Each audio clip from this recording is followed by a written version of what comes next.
మేడ్చల్ జిల్లా Peerzadiguda municipal corporation పరిధిలో నిన్న రాత్రి కురిసిన భారీ వర్షానికి జలమయమైన లోతట్టు ప్రాంతాలను తుంగతుర్తి రవి సందర్శించారు.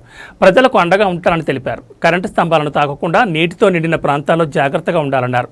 చిన్నపిల్లలను బయటకు రాకుండా అవసరమైతే తక్షణ సహాయం కోసం అధికారులను సంప్రదించండి ప్రజలకు సూచించారు.